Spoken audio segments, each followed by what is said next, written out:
I'm taking a look at KristoferESO's. He put out a review for the Mark time. In most of my last videos, I talked extensively about the decline of ESO and why it was more beneficial for many players to actually not play so that the game could get better. One of two things would happen. Either the game would decline to such an extent that people would just leave and then another game would come out with better performance and people would go in that direction, or it would force the studio and the company itself to actually start pouring more money into their server performance and into their game so that the game performed better. For the most part, early on, this primarily affected PvP, and that eventually it crept into PvE, and yet, of course, people for the most part really didn't complain because it typically is only in the higher performance areas where you will see this happen, which is primarily within like animation canceling, with usually a light attack and some sort of an ability. And of course, Kristofer kind of highlights this in his video. On ESO. And with And it, that we is some finally terrible are lag. free of the AoE test period that has been going on for quite some time in this game. And one of the big things that really excited me about Markarth was just pretty much being able to play the builds that I wanted to play again. That is huge amounts of lag. And I've said this multiple times, that if you're still subscribed, if you're still buying stuff from the Crown Store, if you're paying for their patches from, release to release to release, the company has no incentive to provide better performance unless it starts to impact them in the most important area that most companies care about, which is in the pocket. And of course, if you're sitting here like this individual right here and you've bought the next patch, the only person that you have to blame for the lack of performance is yourself, because you keep feeding the company money, and realistically speaking, you give them no reason to. If patch after patch after patch they come out with poor performance, if the game gets worse and yet your buying habits don't change, the game will not improve. Unfortunately, during the testing period, a huge array of abilities, some that you wouldn't even think would count as AoE skills, were not really usable. So it was tough to play anything other than a single target Nightblade build, to be perfectly honest. So it was a very exciting time for me to finally be able to play my max health Templar build that I've been itching to play on the live server. And I'm just teasing this build a little bit for you guys. Of course, I will be showing you guys some more footage of it and a build video in the future. But that A build video, I mean, it's like so silly. It's like performance is terrible, the game is unplayable, but look forward to my new build video. And being said, this has always been one of ESO's issues, is that those who stream the game and those who make money off of it in terms of making videos or streaming the game for your entertainment, this is also part of the problem, because it just draws more players. Sometimes people are just looking for something new to play.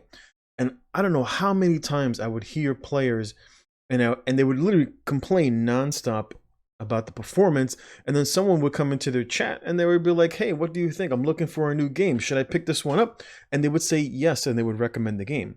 Every time somebody came into my chat during the time period that I was playing ESO, and people would ask me, "Do you recommend this game?" And I would give them an honest estimation. And I would say, if you were looking for PvP, I hands down do not recommend this game. It is full of lags and bugs, and you will become frustrated once you realize how buggy the game is.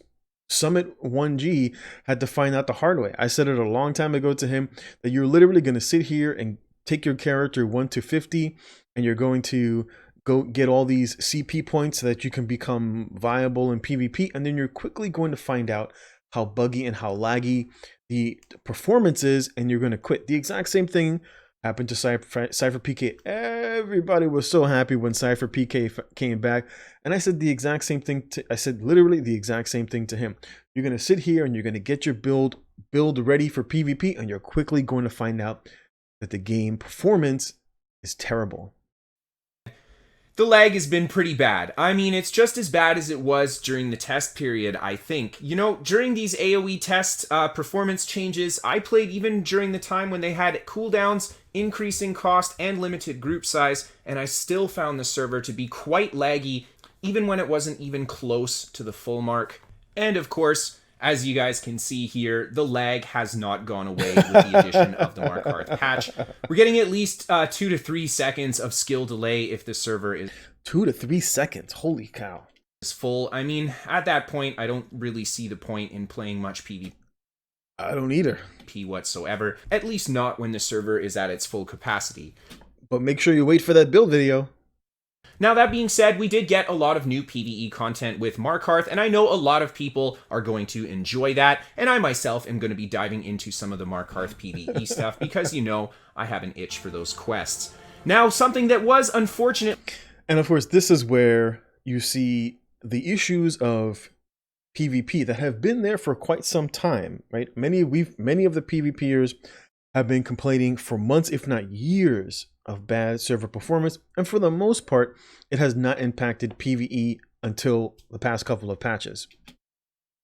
Added with Markarth was this new light attack bug. Unfortunately, if you're using a ranged light attack that takes time to reach its target, you cannot cast any skills until your light attack has actually reached the target. So here I'm trying to cancel the force Maybe they should have reported this? pulse, and it's not until I get right up on top of this giant that my force pulse will actually be canceled. Now, this bug, I think, is a huge oversight by ZeniMax. It was Shocker.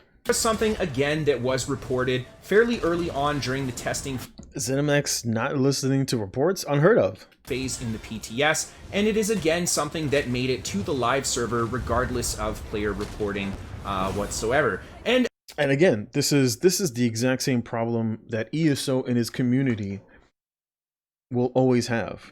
If regardless of how the game performs, you still buy stuff from the Crown Store, you're still subscribed, you're still playing the game, you're still buying patch after patch after patch, then it literally gives no incentive for the company to change its business practices.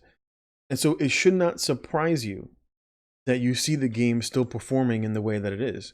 Like I said before, the only thing that will benefit ESO is literally the game dying or getting to the point where the company has to do something to make changes. If you, the customer, don't change the way you're purchasing practices, a company will never change its business practices, regardless of how much you complain in their forums. If you don't change the way that you vote with your wallet, then the company just doesn't care. The company will look at you dead in the face and be like, the game is buggy. Are you still buying the next patch? You are? Great. The bugs will be there waiting for you. Are you complaining about that constant lag in PvP and you're a PvPer? Are you going to end your subscription? I think I am. I'm thinking about it. I've been thinking about ending my subscription. If you don't make changes this year, right? I know I said that last year and the year before and the year before that, but this year I'm really starting to think about it. And the lag is still there in the very next patch. And you're still playing and you're still subscribed and you're still buying the expansions. The only person that you have to blame is you.